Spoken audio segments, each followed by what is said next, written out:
एक गांव था। वहां एक मूर्तिकार रहता था। एक बार मूर्ति बनाने के लिए उसे कुछ पत्थरों की आवश्यकता थी, तो वह जंगल की ओर जाता है। वह जंगल में इधर उधर पत्थर की तलाश करता है, तो उसे एक पत्थर दिखाई देता है जो मूर्ति बनाने के लिए एकदम सही था। वह उस पत्थर को उठा के अपनी गाड़ी में रख लेता है। कुछ दूर जाने पे उसे एक और पत्थर दिखाई देता है और वह उसे भी उठाकर अपनी गाड़ी में रख लेता है और अपने गांव की ओर चल देता है। जब वह चोट मारने लगता है, तभी उस पत्थर में से आवाज आती है, रुको रुको, कृपा करके रुको। मूर्तिकार इधर उधर देखता है। उसे समझ नहीं आता कि यह आवाज कहां से आ रही है। रुको रुको, कृपा करके मुझ पे हथौड़ा मत चलाओ। मुझे हथौड़े की मार से बहुत डर लगता है। अगर तुम मुझ पे हथौड़ा चलाओगे तो मैं टूट जाऊंगा, बिखर जाऊंगा। कृपा करके मुझे छोड़ दो और किसी और पत्थर से मूर्ति बना लो। उसे उस पत्थर पर दया आ जाती है और वह उस पत्थर को छोड़कर दूसरा पत्थर उठा लेता है। ये पत्थर बढ़िया लग रहा है, इससे मूर्ति बनाता हूं। यही सोचकर वह पत्थर पर जोर जोर से चोट करना शुरू करता है और इस बार पत्थर से कोई आवाज भी नहीं आती है और कुछ ही देर में मूर्ति बनकर तैयार हो जाती है। कुछ दिनों के बाद गांव के मंदिर में मूर्ति की स्थापना का दिन आता है। कुछ गांव वाले मूर्तिकार के घर जाते हैं और बोलते हैं, अरे भैया मोहन, क्या तुमने मूर्ति बना दी मंदिर में स्थापना के लिए? हाँ, वो तो मैंने 2 दिन पहले ही बना ली थी। मैं तो आप लोगों का ही इंतजार कर रहा था। अरे ये तो बहुत अच्छी बात है मोहन, चलो हम सब ये मूर्ति उठाकर उस मंदिर में स्थापना के लिए चलते हैं। अरे भाई रुको रुको, मूर्ति के आगे एक पत्थर और भी तो रखना पड़ेगा जिसपे लोग नारियल फोड़ सकें। वह व्यक्ति इधर उधर देखता है ताकि उसे कोई पत्थर मिल सके। तभी उसकी नजर उस पत्थर पर पड़ती है जिसे मूर्तिकार ने छोड़ दिया था और वह व्यक्ति उस पत्थर को उठा लेता है। ये पत्थर बढ़िया लग रहा है और मजबूत भी है। जब इसके ऊपर लोग नारियल फोड़ेंगे तो झट से नारियल फूट जाएगा। और सब गांव वाले मंदिर की ओर चल देते हैं। तभी उस पत्थर में से जोर जोर से आवाज आती है, अरे रुको रुको मूर्ख लोगों, मुझे कहाँ ले जा रहे हो? हे भगवान मुझे बचाओ, मुझे तो कहीं नहीं जाना। मुझे तो कठिन परिस्थितियों से बहुत डर लगता है, मैं इनका सामना कभी नहीं कर सकता। हे भगवान मुझे बचाओ, आज तो मैं मर ही गया। हे भगवान मुझे बचाओ, बचाओ, बचाओ। रास्ते भर वह पत्थर बहुत जोर जोर से चिल्लाता है।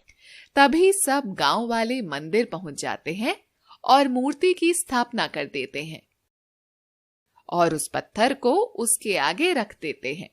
फिर सब लोग उस मूर्ति की पूजा करना शुरू कर देते हैं।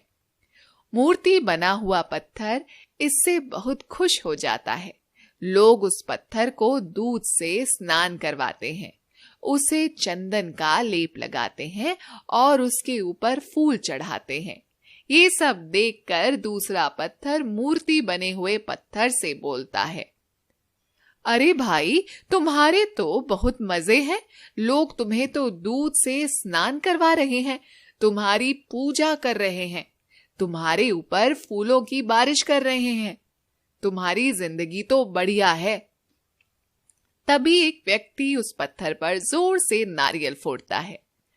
अरे मर गया, हाय मैं तो मर गया, हाय मेरी कमर तो टूट ही गई, हे भगवान मुझे बचाओ।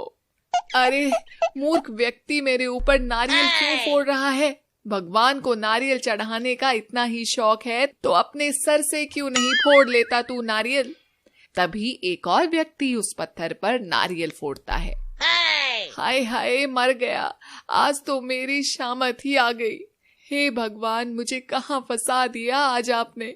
मैं तो जंगल में पेड़ की छांव के नीचे मजे से आराम कर रहा था। यह आपने मुझे कहाँ फंसा दिया। हाय हाय, मैं तो मर गया। ये सारे मूर्ख व्यक्ति मेरे ऊपर बारी बारी से नारियल फोड़ फोड़ कर मुझे मार ही डालेंगे।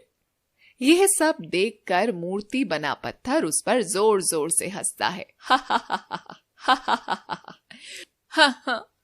तुम तो बहुत खुश होगे ही। तुम्हारी सेवा जो हो रही है, तुम्हें तो मिठाइयाँ खाने को मिल रही है, और यहाँ तो मेरी कमर की हालत बिगाड़ दी इन इंसानों ने। हाय हाय, बहुत दर्द हो रहा है, कोई मलहम ही लगा दो।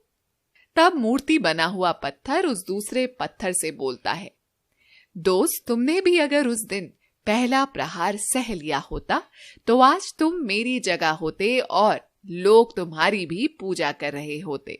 तुम्हें भी दूध मक्खन से स्नान करवा रहे होते, तुम्हारी भी पूजा हो रही होती। लेकिन तुम उस दिन डर गए। तुमने उस दिन आसान रास्ता चुना और आज तुम्हें कठिनाइयों का सामना करना पड़ रहा है। हम जब भी किसी परिस्थिति से डर के कोई भी आसान रास्ता चुनते हैं तो उस वक्त तो हमें बहुत सुकून और आराम मिलता है, पल भर के लिए खुशी भी मिल जाती है, किंतु आगे की राह और भी ज्यादा कठिन हो जाती है मेरे दोस्त। तब उस पत्थर को अपनी भूल का एहसास होता है और वह मूर्ति बने पत्थर से बोलता है, पत्थर, मुझसे गलती हो गई।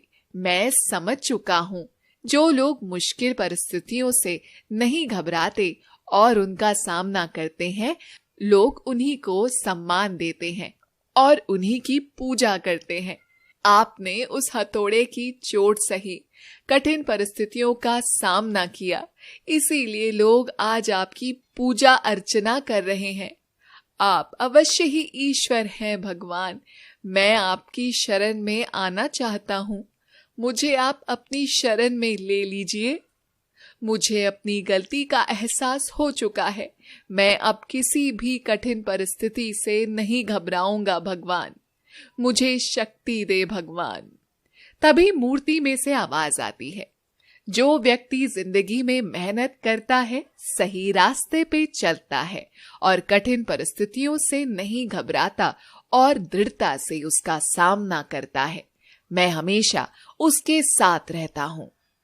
तभी एक व्यक्ति उस पत्थर पर जोर से नारियल फोड़ता है। इस बार वह पत्थर अपनी आंखें बंद करके जय श्री राम, जय श्री राम, जय श्री राम बोलता है और नारियल फूट जाता है।